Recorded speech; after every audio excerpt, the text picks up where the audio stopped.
good morning if you're watching this on YouTube or Facebook. Just so you know, we're live when we record these. So you could go to our Facebook or YouTube channels and watch these live if you're watching them later or listening to them. Anyway, my name's Richard Wilmore, and I am your host of Arts for the Health of It. And I'm Constanza Rader. I'm your other host. You can see all the shenanigans and the pre-edit shenanigans that go on our podcast when you watch live.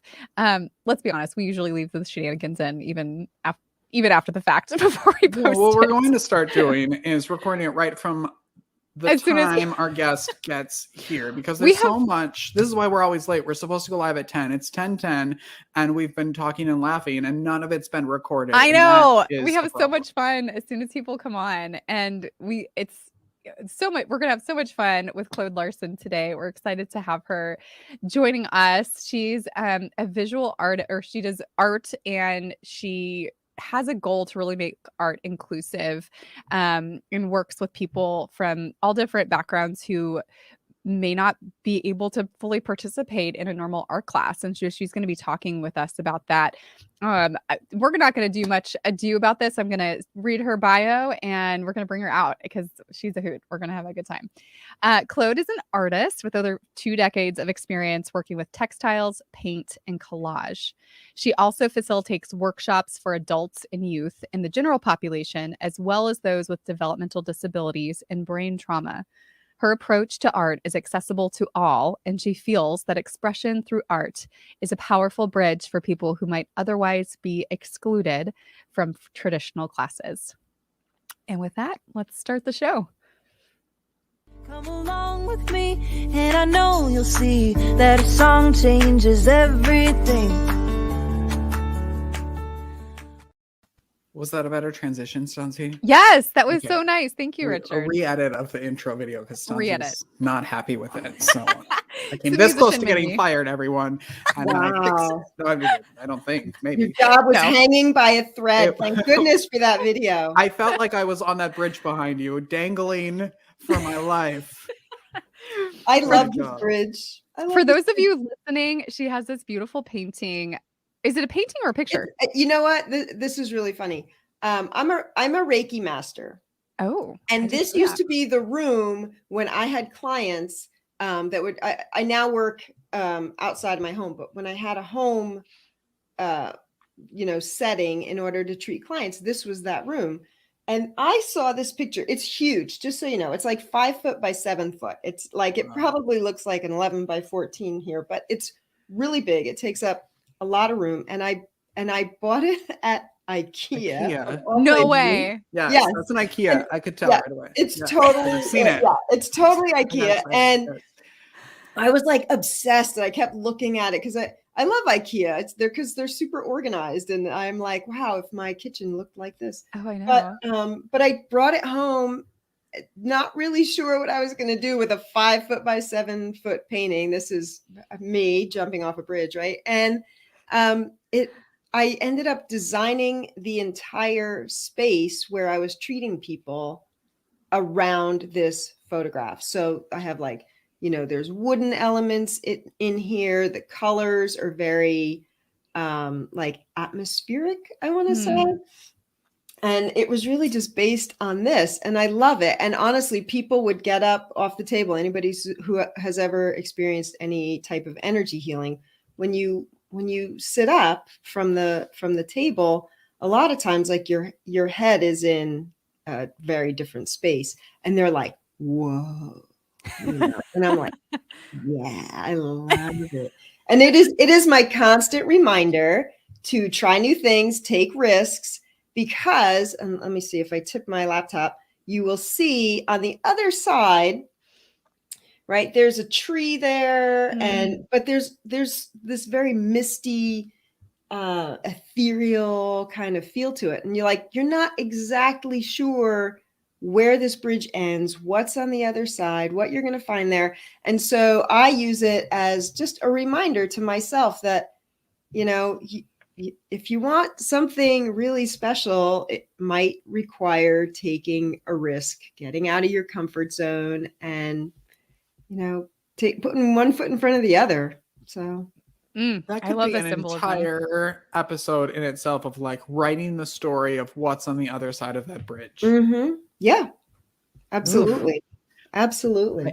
Every season, we're in season 2 now, and everybody on season 1, we said we're just gonna bring you back in season 2 because we have more. But now I feel like I want to bring you back in season 3 and do a whole writing thing with you. Okay.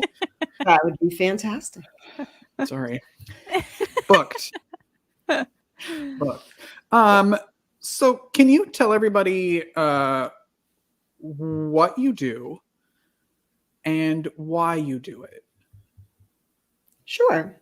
So what I do is I am all about creating visual art. I mean, I've also written a book and, done other things, but my real passion is visual art. I love to look at it, but I really love to be in it and making it. And this started 20 something years ago. I've all my life, I've learned how to sew from my mom at a very young age, grew up sewing, the prom dress, the wedding dress, the house things, the clothes for your kids, like all the things. And one day I realized that I was working full time. I had very few free hours. I was raising kids. I was busy. I had very few free hours. Why am I using them to make something I could buy? So why am I making pants if I could buy pants? It didn't make sense. I wasn't hard to fit. And it was kind of like, this is silly. I'm going to throw away all my patterns. Talk about jumping off a bridge. I just was like, nope, chuck it. No more directions. I'm just going to play with fabric. And that's kind of how it started. Let me just and I tried making a traditional quilt, got that quickly out of my system because it's all about like, let's measure and make the things exactly meet. And I did not find that rewarding. And some people, obviously, they love it. There's how many quilters out there and quilt magazines and books about it. And obviously it's a passion for many people, but the traditional route was not for me. So I just started playing with really no intention other than this is my free time. I really like this activity. I'm going to engage in it more often. And of course, if you keep doing something over and over and over again, miraculously, you get better at it. Isn't that crazy? And I actually was making them for several years for myself, giving them as gifts or whatever, sometimes throwing them right in the trash. But one day somebody saw one of my pieces and she was like, how much do you want for that? And I thought, oh, this is a thing that you can sell. I had no idea. I didn't know that where this was going. And from that point on, it was like, oh, okay. Like I made up a price and she looked at me like, no, seriously, how much, like it was way too low for what I had done in her opinion. And I thought, okay, well, no, I'm comfortable with that price. I'm happy with it. It was an experiment, whatever. And from there it grew and grew and grew. And from putting two pieces of fabric together, I went to collage, putting two pieces of paper together. And from there, I started adding acrylic paint and like making my own collage paper. And it's really led me on this great journey, which I know is like overused, but truly it's like every day, the unknown in my studio, what will happen. And because people were appreciating my work, they were asking me if I would teach workshops, which I started to do. There was a small art venue nearby, so I was doing it there. And then somebody from that venue worked at a facility for people who had experienced brain trauma at all different parts of their lives. Like some of them, unfortunately, drinking at prom and a car crash, and like the rest of their life, they have brain trauma. Some of them, a motorcycle accident, a car accident, like whatever. So there were varying ages of people, but they were all adults, and some had obviously cognitive struggles because they had had this pretty traumatic brain injury. Some could speak, some couldn't.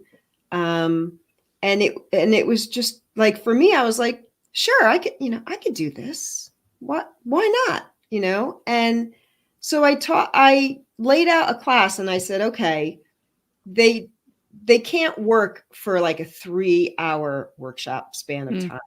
So I said, we're going to do this 1 hour, every Wednesday or whatever. At this time, I'm going to come up once a week, and every Wednesday for 4 weeks, I'm going to take them through the process. Rather than try to fit it in a 3-hour workshop, I just broke it down for them. And I knew if this takes a half hour, I'm going to allow an hour, because by the time, I explained it and then went around and made sure everybody understood it and all of that. And I want to say, I think there's like a dozen adults in this workshop, and they all ended up creating their own collage paper and then using that to create their own collage, which I then like finished. I did like the fussy, like, layers of mediums and varnish and all that.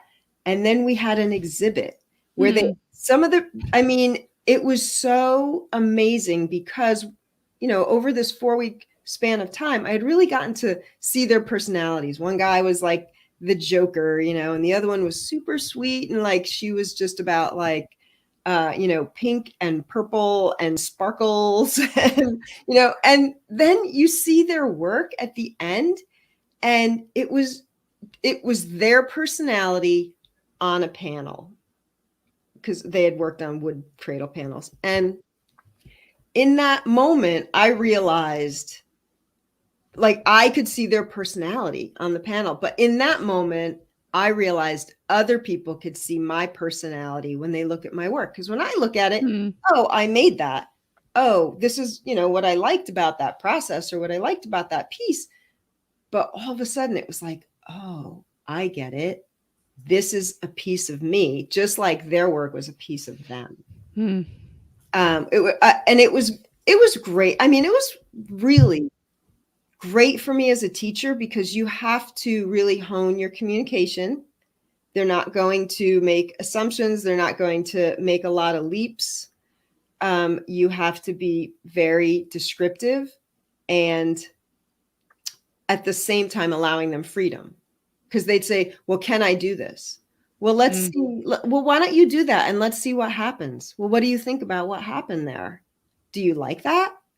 Okay, great. Oh, you don't like that? Here's some more paint. Why don't you just paint it a different color? Or, why don't you go on to the next piece of paper and see what happens? And they all of a sudden were like, oh, there's no rules here. I was like, you are limited by the materials you choose and the size of the paper you are currently working on. But beyond that, there are no limitations or rules here. And they got to trust. And really, by the end of the 4th week, it was just really exciting. They, the local art gallery hung their work, and they had an opening reception for them, and, the snacks and all the things, and the people came, and it was delightful. I can't think of another word. It was just delightful. And after that experience, I had the opportunity to submit to work with a group of developmentally disabled adults. They were a couple of counties away from me, which I don't know, it was maybe an hour's drive or so. And I submitted my application, and they called me on the phone, and they were like, we're just curious why anyone would want to drive an hour to like do this, And I said, well, one, at the time I was a full-time teacher. I said, this opportunity happens in the summer. I have the time, I have the experience, and I just want to try this with a different population. And I did another make collage paper, and they created a final product with me. And I went several weeks in a row. I want to say, probably 2/3 of the summer, we would go once a week. And they were, of course, you're a stranger on the first day. On the second day, when they're happy to see you, that's always great. And then by the end, I mean, it was hugs all around, and they were a very big organization. It was called the Way Center, and it was just about like bringing arts to people of all abilities. And what they did was they had other artists working with other groups from their facility, and we did a big art show at a local community center. And, you know, it was at night. And then I think they auctioned off the art, and the proceeds went to support the facility. But they were so excited to be there because it was really about them. And, you know, they got dressed up and they came and we all took pictures together. And it was just so fun. And even though, you know, people might have thought like, why did you do that and drive all that way? Like, I got so much out of that. It was just joyful. They were happy, and they were childlike. They weren't childish. They weren't throwing tantrums. They weren't, you know, annoyed with materials. They were childlike. They had no, like, what do you mean orange can't go with pink? You know, like they didn't tell themselves these things. And what we ended up making was, it was just really special. I have, you know, pictures of it, I'm sure, in my Instagram feed you could find. But really seeing them with the finished product, and they were picking out like, oh, this was the part I did, and this was the part I did. And they were recognizing themselves in the work. It was really nice. It was a really fun experience. Wow. And I guess that leads me to a question about what impact, really this is kind of two questions. What impact did you see arts, that type of art, have on the participants? And then what impact did that have on you as an artist? And you touched on this a little bit, but wonder if you could dig deeper into that, because I think there's a lot of good that these types of arts and health initiatives have on both of those, on the artist and on the participant. You're absolutely right. I think for the participant, the nice thing is that they have each other as a community, and it tends to be somewhat sheltered. So now they're having experiences with people outside of their normal, you know, day-to-day interactions, and they start to realize that there's a lot of fun to be had out there. There's people to meet, and some of them really come out of their shell. And art is sort of the medium for that to happen, right? Because I could go there and just have conversations with them, but they might be hesitant to speak with me, or they might be nonverbal because some of them were, that was their circumstance as well. So now we have this. I have now just created a common ground that we are going to both experience together. So it builds trust right away, and it creates a relationship it's just really nice. And for me, it was very eye-opening because I was a middle school teacher, and I taught physics and chemistry. So even though I love making art, people were like, "Oh, you must have been an art teacher." No, I was not. And so for me, working with this population, it was different from what I do every day. And just to be clear, if you think back on 7th and 8th grade in your life, what were you most concerned about? You know, what other people thought of you? Was your outfit going to be cool that day? Were you going to embarrass yourself in phys ed? You know, like they are still have those thoughts. Yeah, they are. Apparently, that was supposed to stop in 8th grade. Okay, talk to my therapist about that. Permission to put that down. But they are so concerned about what other people think of them, and these folks are like, this is who I am. And they don't worry about it. And that was so liberating for me because when I created artwork, I'd be like, will people like it? And I would worry about that. And I would ask myself that. And I'm like, it doesn't matter, because if we're all having fun and we're enjoying the process, literally there were those panels from those artists with brain trauma, and it was their personality on a panel. And I thought, that's what I want. And I have kept that with me as I've moved forward, because it's kind of like, yeah, this is a little piece of me. Not everything is for the general public viewing. Let's be honest, because there also has to be some elements of art if I'm going to put it out there. But it's very liberating to go in my studio and play. And I mean, the last series that I just did, I was like, okay, I'm going to scale up. I'm going to use this color palette. I'm going to do these things. Some of those paintings have 12 layers of paint on them, because I was like, well, I'm just going to do whatever, see what happens. And then I would stand back and I'd keep going until I was like, well, I kind of like this. And then I'd put it to the side. I'd work on something else. Oh, okay. I'd get everything to where I kind of liked it. And then I'd figure out, what do I like about it? Why do I like that? What do I need more of? What do I need? What doesn't need to be there? What can I paint right over?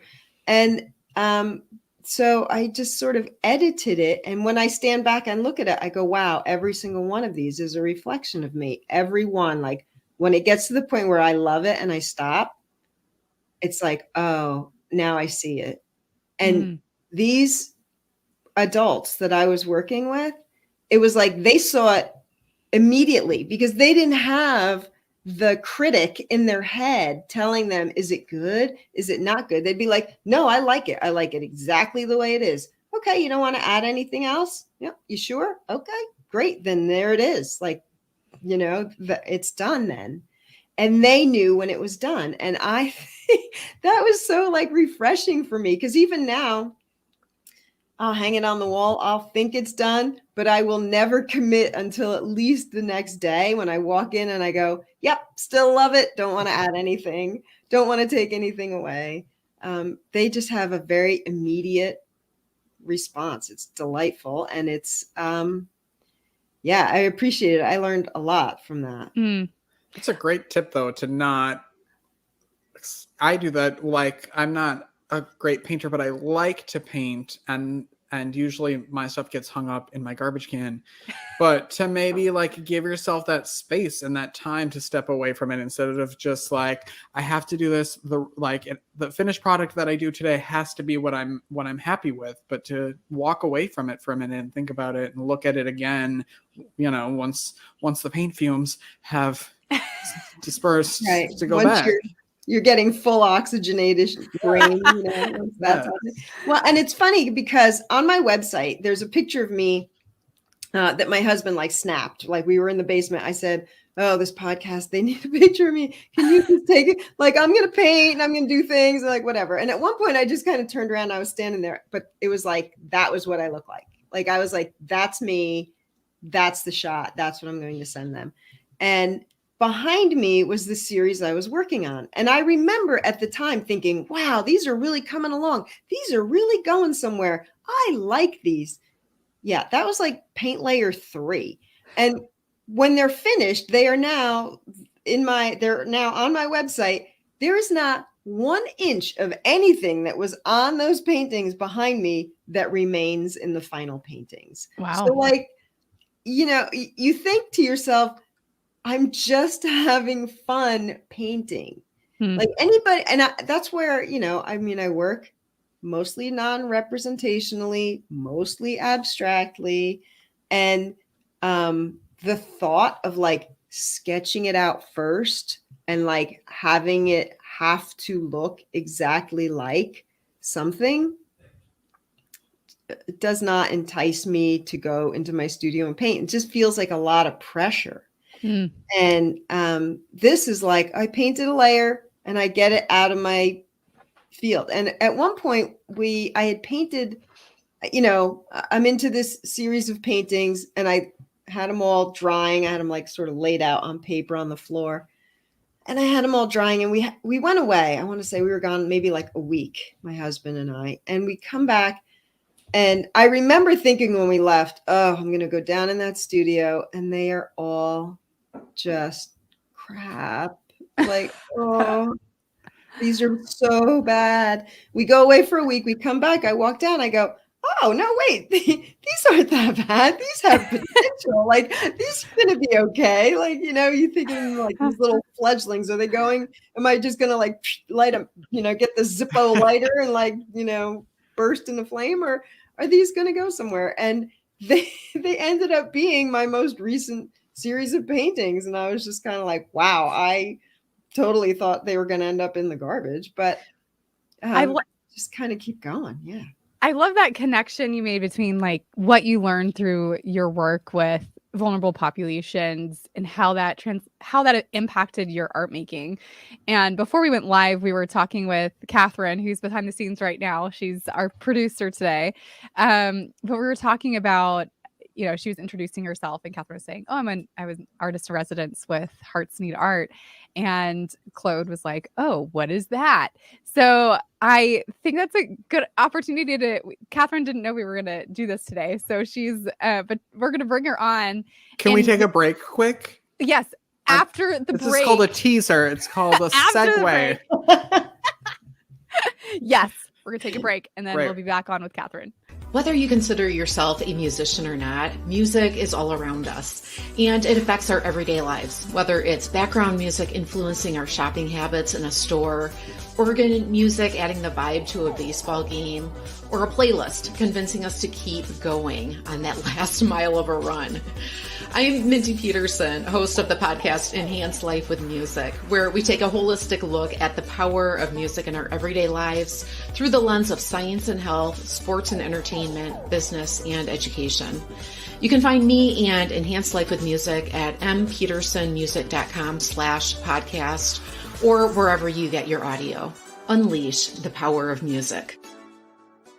Medical professionals are burning out at an alarming rate. Burnout can cause health workers to feel hopeless, trapped, helpless, worthless, depressed, sleepless, and tired. By joining the Hearts Need Art Gratitude Grams program, medical staff receive a personalized email and video from a musician, an artist, or writer once a week that includes a message of thanks, an encouraging song, uplifting poem, or a simple art activity. After watching their Gratitude Gram, participants report feeling more hopeful, empowered, energized, and appreciated. If you are or know a healthcare worker that would like to receive free Gratitude Grams, please visit heartsneedart.org. Right, we're back. Oh, Catherine hasn't put herself in yet. She's afraid. There she is. Hi, There Catherine. she is. I have to unmute myself. So Catherine was an artist in residence with us for about a year, and then she had to move. She's now in Mississippi, and she just moved, and we're sad that she had to leave, but she's now helping us with marketing and kind of producing our podcast and some other things. So we're glad she's still part of our team.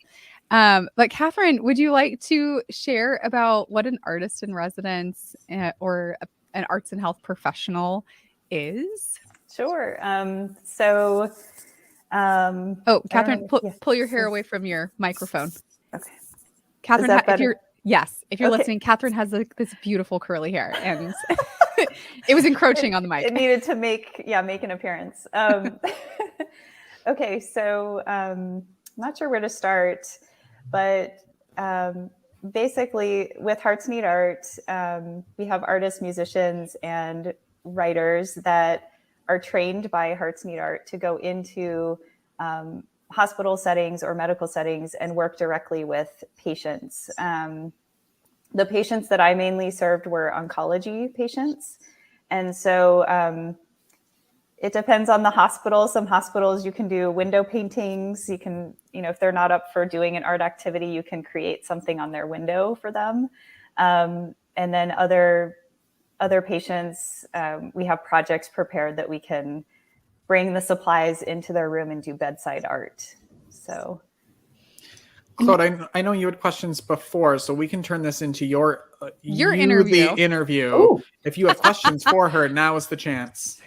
Right. So I have been, I've done a lot of things in the past 20 years on the art journey. And the one that I've really sort of got my hooks in right now that I'm researching and trying to find a good fit is an artist in residence experience. Be that location. Like I'm not really sure, but I read a lot of prospectuses and I submit, and some of them I'm like, no, that's not for me. So I was just curious, what brought this to your attention, what inspired you to apply, right? And what the experience entailed. Like now you're telling us, okay, you were providing it in a medical setting. But how was that supported, and what did you get out of it? So I found out about it through a friend of mine. She knew Stanzi, and I had in my college years done an internship with an arts and health program with pediatric oncology. And so I had kind of a sense of that link between art and service. And that really, it was a long time ago that I did that, but it stuck with me. And I've never been like the big gallery artist that has my stuff everywhere all the time. I admire people that do that, but for me, the connection to the arts through serving other people has always meant more to me. And so seeing Hearts Need Art, it was like, this is this is like a dream come true. Right. The perfect fit. Yeah. Right. And so I applied, went through their interview process. And when I was brought on board, one of the things I loved so much is that their orientation was so, it's just such wonderful training about how to enter and exit a room, how to interact with patients going through very difficult health situations. It wasn't just, we're throwing you into this setting, good luck. It was really trying to bring the care and just the care and conscientiousness that you need when you're working with that population.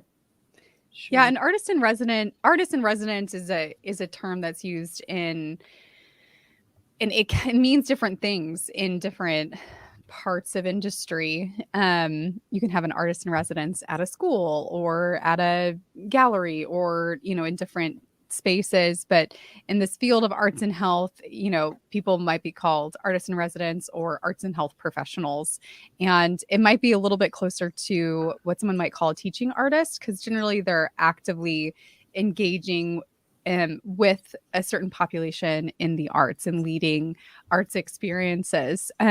Sometimes creating art as well as part of that residency. We've done murals and we've done, the window paintings that Catherine talks about are these beautiful works of art that just live temporarily in a patient's room, but it's these beautiful murals that they'll create at the guidance of the patient.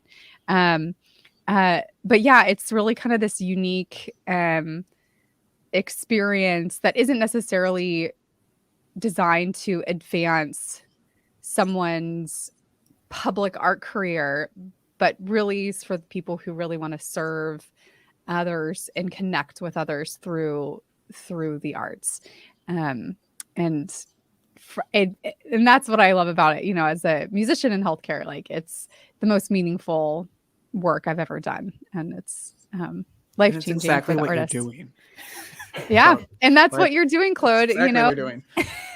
Maybe you didn't even know. Add it to your resume. Well, and what's funny is, like, yes, I've had this artist in residency thing on my radar, because I do want that experience of being free of other obligations, and like I can just create, and I don't have to think about my husband or family members or commitments, none of that stuff. I could just go do this thing. And the other half of me has this vision, I want to say, at this point, where I would love to get a collection of artists together, put on a show, but have each artist select their favorite local charity or nonprofit, and a portion of your proceeds goes to that organization.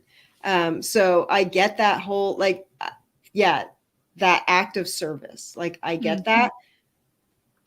And my thought is I could do it by myself, but if you bring in a community of other artists, you amplify it. Yeah. How wonderful. And if I have a particular nonprofit that speaks to me and you have a different one, I know there's a way that we could figure this out, that, we're all in one collective place and lots of organizations would benefit. And I think that makes, that's the impact I want to make, because I've already done it. I made a series, and I donated the biggest in the series for an auction at a local nonprofit. The other ones are on my website, and when they sell, the proceeds are going to that organization. So it was my act of service in a time when I was just very concerned about some world events, and I felt compelled to do this. And I think when you do something like that and you bring others with you, it really widens the mindset of how could I be of service? Because artists can, they can tend to get in their head. Same, that happens to me too. And then I go, okay, stop taking yourself so seriously. But I think there's so much benefit to it out in the community. And a lot of people who might not otherwise take the time to go to a gallery or to a museum or to an art show would come to one if they knew that it would benefit their favorite nonprofit organization. And I just think it's a way to expand the art, expand the vision of the artists, provide a service.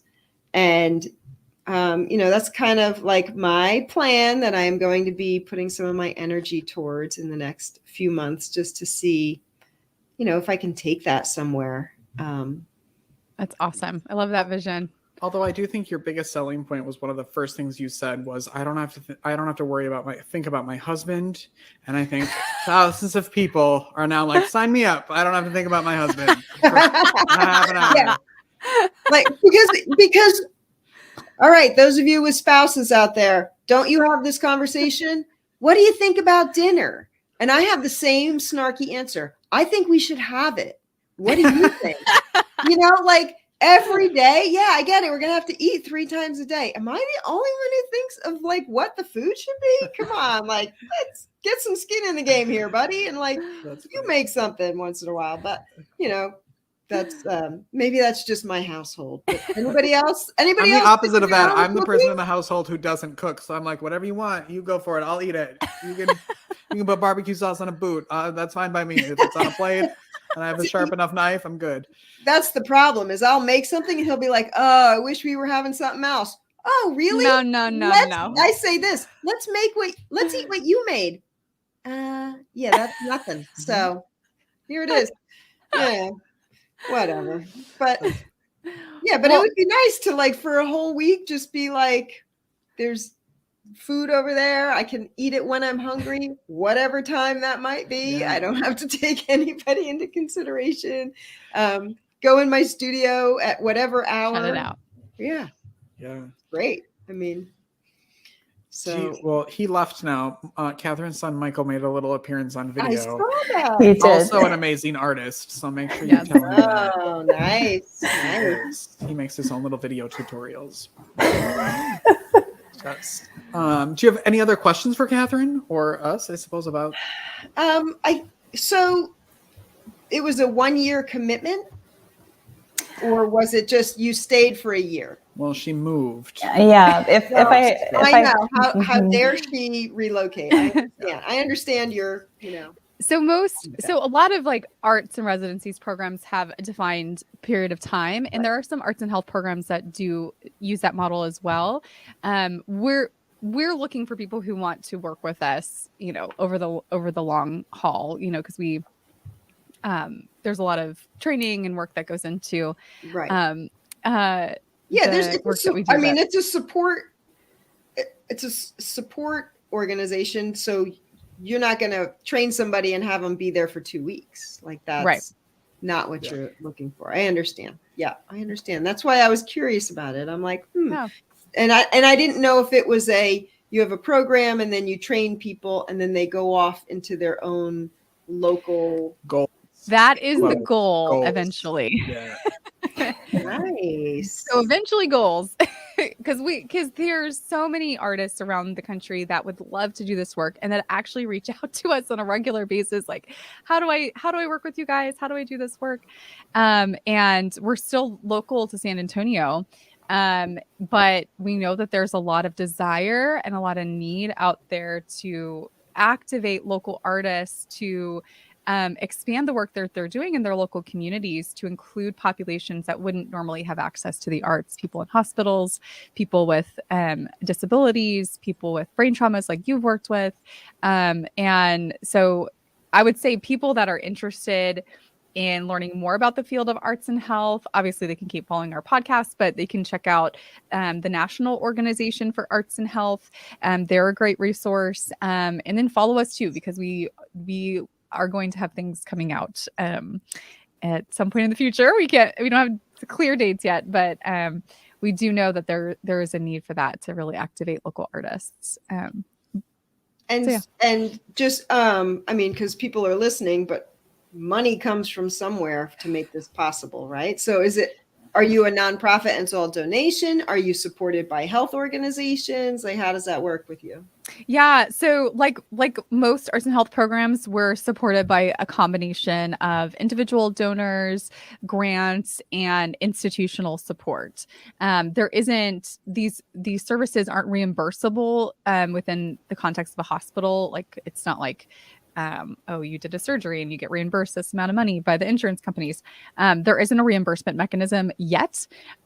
So there's still a lot of need for philanthropic support of this type of work. And if people want to support Heartseed Art, you can go to heartseedart.org. I was just going to say, get a plug in here, baby. You can actually pick one of our artists specifically to sponsor, and then you get updates from them about the impact of the work that they've done each month. So anyway, yeah, that's a little bit about what we do, and I felt like there was a good opportunity to introduce that idea to you as well. But if people want to learn more about you, sorry, Richard.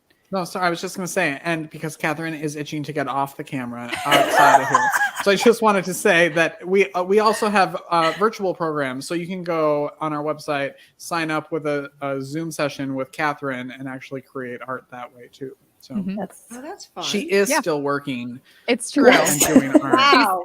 She's still supporting people with health conditions and having healthcare. some trouble letting go. No, we're gonna keep her. We're keeping her. Okay. All right, but we're not going to keep her on camera because she would like to go behind the scenes. Bye, Catherine. Thank you. Yeah, Thank you. So unfair that we did that. And if people want to learn more about you, Claude, how can people connect with you? Okay, so my website, very simple, ClaudeLarsonArt.com. It's on the screen now. It's Claude is Claude. I'm French Canadian. Larson, LARSON, art.com. And yeah, there's a contact me form. You can see my work there. I have a blog. I will probably include this in a blog post. This has actually been a hoot today. We haven't even created art yet. Oh, and I know. And I was going to say, and I have an activity I want to share that I brought some props, which I know some people are just listening to this on a podcast. So I will try to talk you through this. But this is, and again, I am all about, like, people are like, they have these vision, like you're an artist and somehow you have easels and a palette of paint and you wear a beret and inspiration strikes like lightning and you're out in the landscape painting, and like that.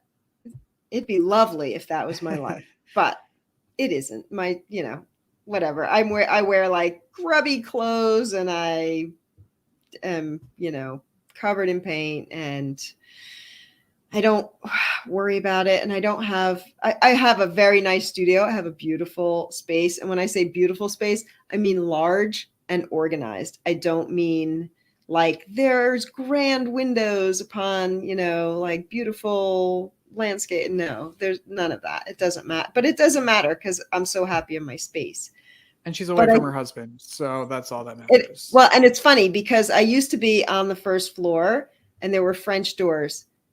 They were glass and they did not block out that much noise. And now I convinced him the room that we never used, we took all the workout equipment, put it in there, and I now have the whole basement. So I'm like, I'm on a different level. There's a solid wood door. It is my own space. And if people are coming over and it's a mess, I don't care because it's not on the living, it's not like near the living area of the house. So and sometimes they do want to see the studio and I'm like, okay, it's a creative mess. So as long as you're okay with that, come on down. So anyway, I brought today a little activity that I have done with adults as the start of a workshop to loosen up. I've done it with my 4-year-old grandson. So this is a great family activity, super simple, super inexpensive, and really just really kind of a lot of fun. I like it myself. I make a lot of collage paper, and I also do this when I'm starting a painting if I want to make some marks so that I'm not staring at the big white canvas, as they say. This is just a real easy thing to do. So I am starting with, this is a, just like, you know, you get the plastic containers. These are not like my good plastic containers that I would store food in. These are those ones that you buy if you were going to somebody's house and you knew you were leaving the container there. They sell them in like 2 and 3 packs. So I just have a container. It doesn't have to be particularly big or any particular size. And I pour black ink in here or black acrylic paint. It doesn't have to be expensive. The ink is relatively inexpensive, maybe a few dollars for maybe 4 to 6 ounces. You can also buy the black inexpensive paints that they sell in box stores. The idea is to get I use black to start. You can get any color. If red lights you up, like buy red, it doesn't matter. But pour some paint into a container that you will never put food in again. The other thing I did was, like when I did this with my grandson, I gave him little hand clippers and we went around the yard and I told him that he could pick anything in the yard and we were going to paint with that. So, I found things like pine cones. This was on a trip. I found these things on the ground. I have no idea what those are. It's like this hairy, spiky ball of, I don't know what it is. I'm not a botanist. We take branches off trees. You get like the grasses that'll grow like that little grass seed pod at the top. We picked those. Flowers, clumps of berries. I live in a rural area, but really anything that you can cut with little hand clippers. We brought them in, regular branches. We found some feathers that a bird had left for us very kindly. And we dip them in this container that would have black and or color of your choice, acrylic paint or ink in it. And then we painted with them. And now you can see I've cut these up because I've been using them in collage. So here was one that we made. This is kind of like my favorite. I'll hold this one up, right? And so all these shapes, this was a clump of berries and I just kind of rolled it around on the paper. And the other one I can't reach at the moment. And you think to yourself, well, this could be a mess, right? But all of a sudden, you just buy a frame, cheap frame, get a mat in there, and all of a sudden you start looking around and you're like, that's kind of interesting right there. You separate out a composition, black and white. You want to paint over it. You want to add color. You want to add shapes. You want to stamp a pattern with a bottle cap and just make circle, go ahead, but you can sort of curate your way. I'll hold up another one. This one's pretty good, right? And it's just about looking at composition. And this is just, when you buy a frame, it'll come with an inexpensive white mat in there usually. This is just one of those mats. Oh, that's awesome. Right? And now all of a sudden, you're looking at what you made. And rather than looking at the whole thing, I don't even know if I can find a section in here that would. Oh, there you go. But look at that. Like, that's kind of cool. Yeah. And I mean, you want to talk about, okay, one plastic container and all natural materials that you can gather from a park, from near your home. If you have trails or any of that near you, you just gather some materials. And the best part is you don't really know what it's going to do. And I mean, at one point we had some decorative grasses and it had this giant, it was like this giant feathery thing at the top. I don't know what to call it. Again, not a botanist. And of course, my grandson couldn't wait to go over and cut that down. And so now he has this 5 foot tall stick with a feathery thing at the top. Well, this was beyond exciting. So of course I had paper. I had taped it to a piece of cardboard. Hello, anybody have an Amazon box at home? So I had taped it, and he's painting with this wildly. He had the best time. He could not wait because, I was watching him while his brother was, his mom had to do something with his brother at school. And when his mom came, he was like, look at this. He was so excited. And I took pictures of him in the process. And I was thinking to myself, thank goodness we are outside. Because it was crazy. Only a 4-year-old. And I had said to her, dress him in something you really do not care about, because it might not come back in the same condition. they know that pretty much every time the kids come over here, because they always want to, paint and do stuff. So that's awesome. Yeah. So that's my super cheap. If a 4-year-old can do it, and I used it in adult workshop, and they were like, I have never done this before. And these were artists. These were some of them had degrees in art, and some of them had all kinds of training in art, and some of them were just, this is what I like to do. And so I paint. And they were like, I've never done this. I've never thought of doing this. And I said, well, I wanted to try new brushes. I didn't really want to spend $100 and whatever to find out whether or not I liked some of them. And I was like, what could I use instead? And I was like, oh, look at this. Let's try this. And at one point I took a stick and I dipped the whole stick in there, and I rolled it across the paper, and it just makes crazy designs. And the best thing about it is you don't know what you're going to get. And then you get to stand back, look at it.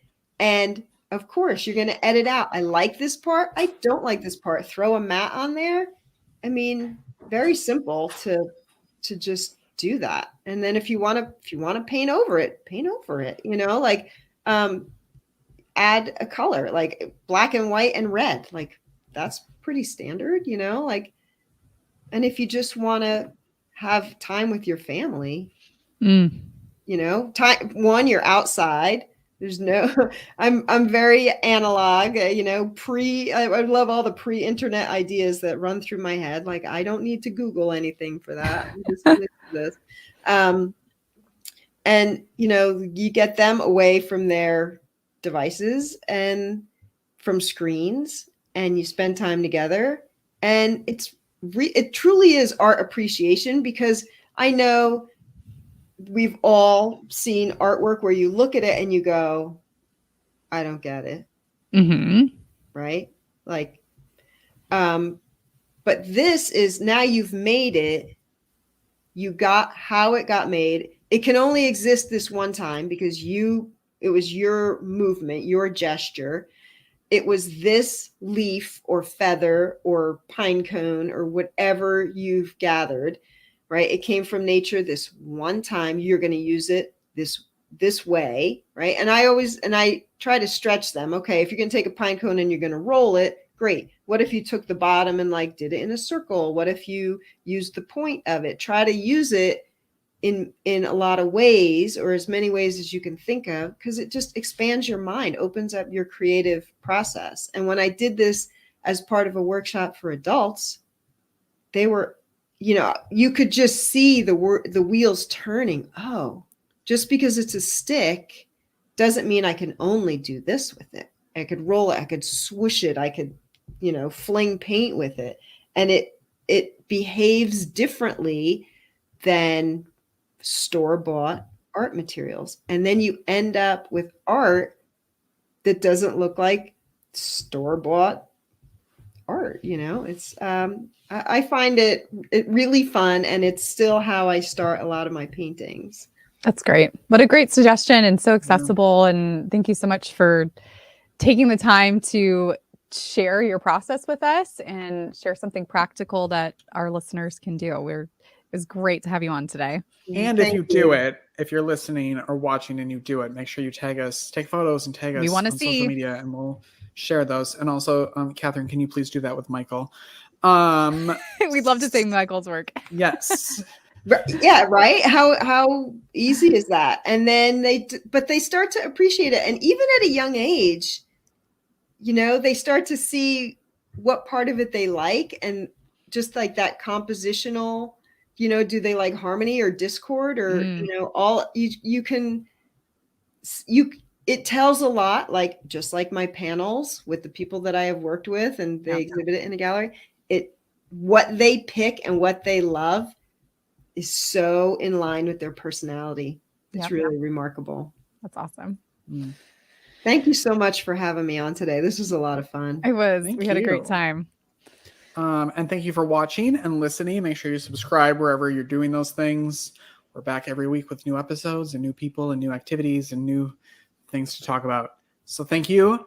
Keep creating, everyone, and we will see you later. Bye. Bye. Thank you for listening to Arts for the Health of It, a podcast produced by Hearts Need Art, creative support for patients and caregivers, in partnership with the National Organization for Arts and Health.